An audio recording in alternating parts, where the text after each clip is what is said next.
a 2024 Ford F150 Lariat that was in a wreck on the passenger side, and our outer shell to our engine harness connector that hooks to the bumper harness is, as you can tell, completely cracked and damaged and mutilated. So we are going to be replacing this connector shell with a new connector shell that I was able to source online. I already took this back off so I could kind of show y'all the different parts and pieces. So with this specific connector, you have actually two retainers, but you have this first one and you can just gently grab it without damaging any pins, and it should just pull right out. So once you have that first one out, you have another second inner one as well in here. This one's a little bit trickier because it does sit flush in here, kind of deep in there. So it would be best to actually, where I grabbed was these little areas down here. So you've got some up here and you've got some right down here. And then I just slowly wiggled it out. And then once you have them both kind of popped out, boop, you can pull it straight out. So on your new connector, that inner one came with it, which you can see in here. It did not come with this secondary outer one, that the first one we removed. So if that one's damaged, you may have to source that one elsewhere. I believe this one's just kind of to help hold the pins nice and tight, whereas this one's just your internal locking one for the connector.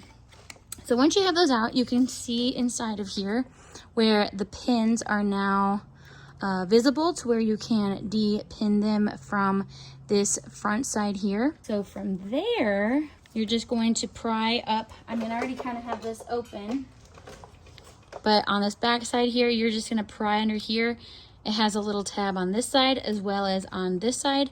So once you have both kind of pried up and out, I already have this one kind of unlocked. You're just going to kind of shimmy them up all the way around. So that way you can kind of see up inside there. All right, so now that we have our inner connectors unlocked, we can start removing pins one by one and swapping them over to our new connector. Now, when you take the back off your new connector, it's going to have this little insert in here, which at first it came off with the backing, but so this would go inside of like here. And all of these areas are just like little dummy holes. So you can break certain ones off to put whatever pin that you need to put back in that spot. So when you remove this little weather lock rubber, you can take these out and put pins in them based on the orientation that you have on your harness, since so many harnesses are different that utilize the same connector shell. Also keep in mind the orientation on the back side here. It's very easy to want to flip this around. However, it's no longer going to line up on the sides here and here. So make sure you know which one it goes into before you start putting pins in here, thinking that they're going on the correct side. Another good way to notice the difference too are these two prongs up here versus the two middle ones down here that are closer together. So again, you just want to make sure that once you have a pattern started, you have this orientated correctly before you get too into it. But I have one pulled out because I wanted to show y'all roughly what it's looking like. So once you take the pin out, it's going to come out to the back side.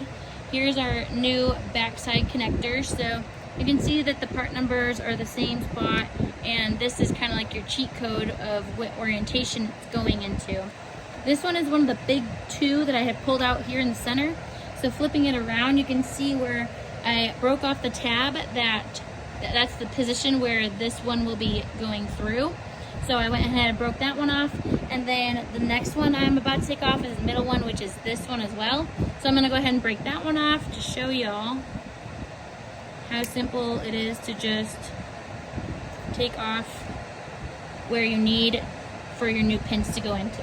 I'm just gonna go ahead and prep this connector on the back side so that I can just go ahead and swap the pin over as I'm pulling them out. So I'm gonna take out where the pins are going. That way I have it prepped and ready to go. So this is what it will look like once you're swapping over each individual pin at one time. I have this one swapped from this side and then put it in the new connector with the same orientation. That way it's easier to do it that way without getting too confused. So, all right, so to get the pin out, let me see if I can get you all kind of up close and personal here. So specifically with this middle pin, you've got a locking tab that sits inside of here on this top side. It's gonna be kind of hard for y'all to see because I'm trying to hold it in the light and show you guys. So right there maybe. You've got a locking tab on this side, and then once you have this in here, you can pull it out from the back side. And then once you have it pried up, pull on the wire you're pulling out, and it should come out the back side here. There we are. Boom. Then you swap it over to this side, back in the same hole that it was in, which would be this one.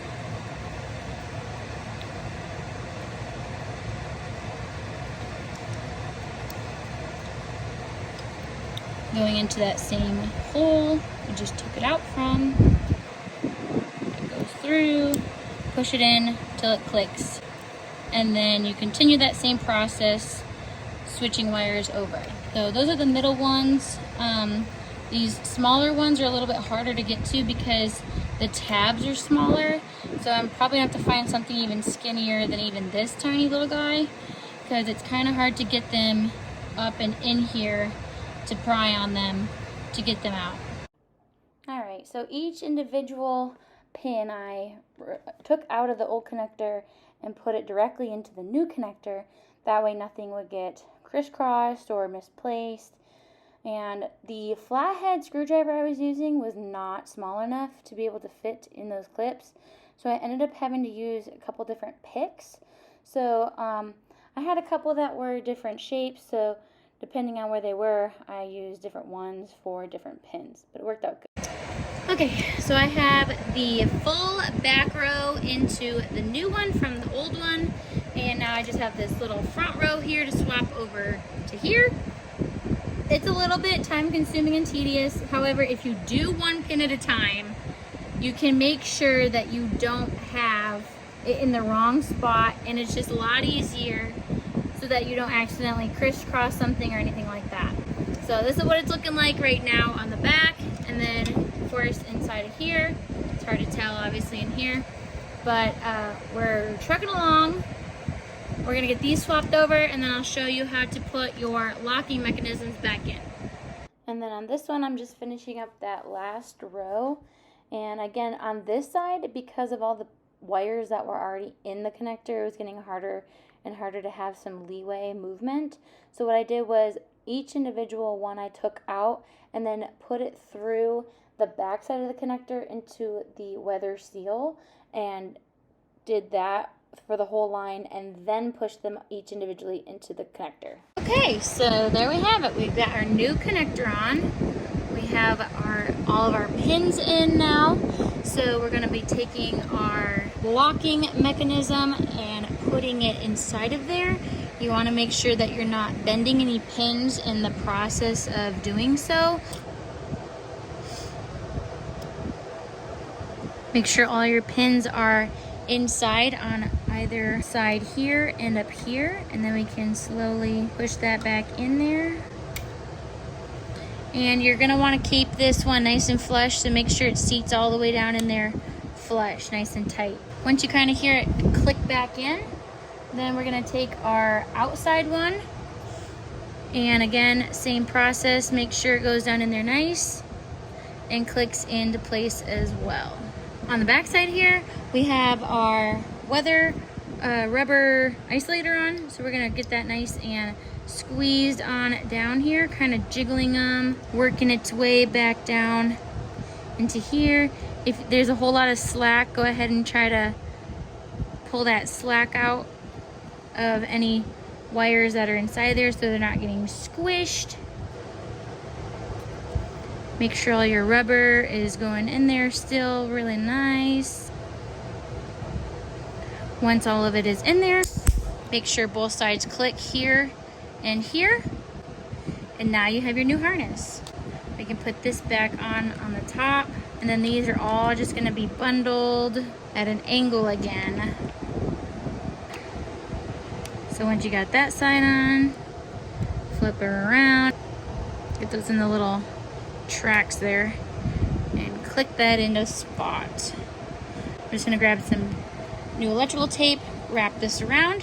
All right, so here's our final look. Once you have it taped up, make sure you tape around this little top protector, because otherwise your wires are bare on the bottom side under here. So be sure you tape that up nice and keep it nice and neat. And now you have a brand new connector. Good as new. I don't typically have Fords on this channel, but this one just so happened to be in the shop, and I couldn't for the life of me find a video of this, so figured I'd make one myself. I hope that helps anybody else that's needing some wiring help or tips or tricks. If you have any questions, leave them in the comments and I'll do my absolute best to try to explain it in writing. If not, I'll make a second video, hopefully trying to elaborate and answer questions. So hope y'all have a good one and keep wrenching.